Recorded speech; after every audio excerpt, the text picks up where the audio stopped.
Hello student. तो आज हम डिस्कस करेंगे डिवीज़न ऑफ इंटीजर। ठीक है ना।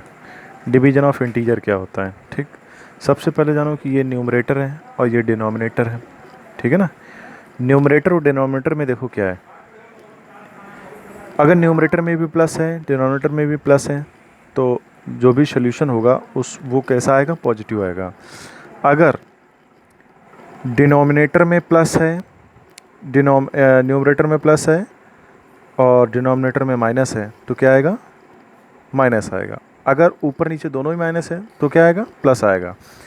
और अगर ऊपर माइनस है नीचे प्लस है तो भी आंसर कैसा आएगा, माइनस में। तो इसका एक प्रोसेस ये समझ लो बिल्कुल मोटा मोटा कि अगर बेटा न्यूमरेटर और डिनोमिनेटर या न्यूमरेटर डिनोमिनेटर छोड़ो दोनों बातें, ये समझो बेटा कि अगर सेम साइन ऊपर भी है और नीचे भी है तो हमेशा हमेशा जो सॉल्यूशन होगा वो कैसा होगा, पॉजिटिव होगा। ठीक है। तो देखो यहाँ पे एक ये देखो ऊपर नीचे दोनों क्या है, प्लस प्लस, इसलिए इसका सॉल्यूशन कैसा आएगा, पॉजिटिव। यहाँ ऊपर नीचे दोनों में क्या है, माइनस माइनस, इसलिए सॉल्यूशन कैसा होगा, पॉजिटिव। बाकी इन दोनों में इसका उल्टा। ठीक है। तो अगर कभी ऊपर नीचे दोनों में सेम साइन है तो तुम्हारा जो सॉल्यूशन होगा वो हमेशा पॉजिटिव रहेगा। तुम्हें ये बात ध्यान रखनी है, केवल और केवल। ठीक है ना, और कुछ नहीं। अब आ जाते हैं कुछ प्रॉपर्टी जो हमने पहले डिस्कस की हैं, इसमें भी डिस्कस कर लेते हैं। जैसे प्रॉपर्टीज ऑफ डिवीजन, इसमें क्या, पहली क्लोजर प्रॉपर्टी। क्लोजर प्रॉपर्टी वही, अगर कोई ए अपॉन बी है, ए अपॉन बी मतलब जैसे 20/5 लिखा है तो इसको जब डिवाइड करें कितना आएगा, 4। तो 4 भी क्या होना चाहिए, वो भी एक इंटीजर ही होना चाहिए। ये साइन कैसा है, बिलोंग, इस साइन को कहते हैं बिलोंग। लेकिन यहाँ पे तो 20/5 ले लिए। अब अगर मान लीजिए ऊपर ए की वैल्यू 1 है, बी की वैल्यू 5 है, सपोज डैट, तो ये कितना आएगा, ये कटेगा तो है नहीं, तो ये आ जाएगा 1/5। और तुम्हें पता है कि ये तो क्या है, एक रेशनल नंबर है। ठीक है ना, यह फ्रैक्शन है। इंटीजर में ऐसा तो होता नहीं, इंटीजर में पूरा का पूरा नंबर आता है, होल नंबर। ठीक है ना, पॉजिटिव के साथ या नेगेटिव के साथ। यहाँ तो फ्रैक्शन है। तो इसका मतलब ये हुआ कि डिवीजन में क्लोजर प्रॉपर्टी सेटिस्फाइड नहीं होती, कॉमोटेटिव प्रॉपर्टी भी सेटिस्फाइड नहीं होती, क्योंकि A ratio B not equal to B ratio ए।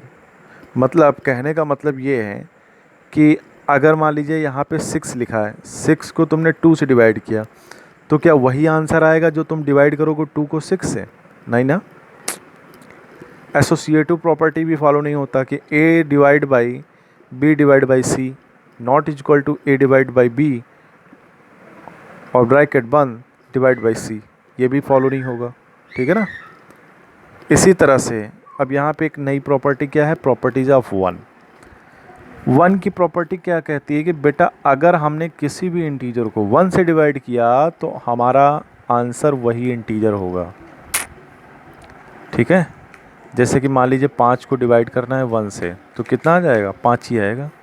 अरे ऐसे समझ लो भाई, 1 से 5 को डिवाइड करोगे 1 5 जा 5, क्या आएगा, 5 ही आएगा।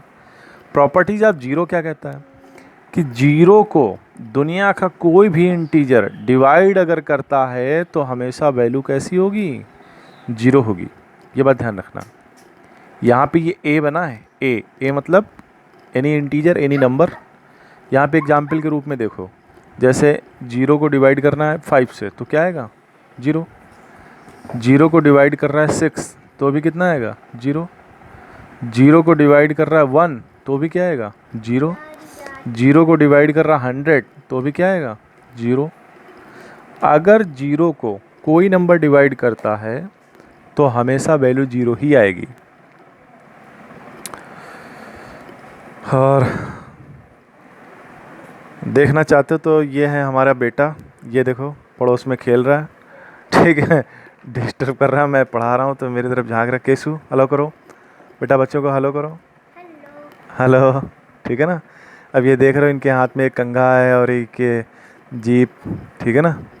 और ये कमरे की हालत बहुत बुरी बना के रखे हैं, ये सब सामान अस्त व्यस्त किए रखे हैं।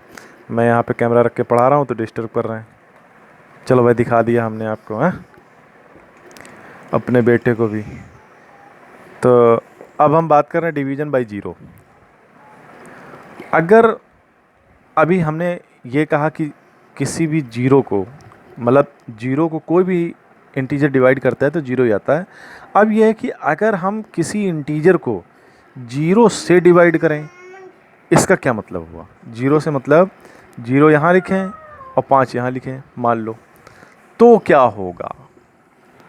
ठीक, ये कहने का मतलब, तो इसका मतलब ये है डज नॉट एग्जिस्ट, कि मतलब एस ज़ीरो किसी नंबर को डिवाइड करे तो कितना बचेगा, कितना रिमाइंडर होगा, कितना क्वोशंट आएगा, हमें नहीं पता, पता ही नहीं है, किसी को भी नहीं पता, इसलिए कहते हैं डज नॉट एग्जिस्ट। ठीक, पता ही नहीं।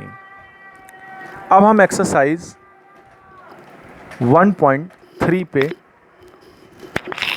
डिस्कस करते हैं, ठीक है ना, 1.3 डिस्कस करते हैं। वैसे अभी तक हमने ये बेसिक बताया, तो बेसिक का वीडियो अलग डाल देते हैं, ठीक है।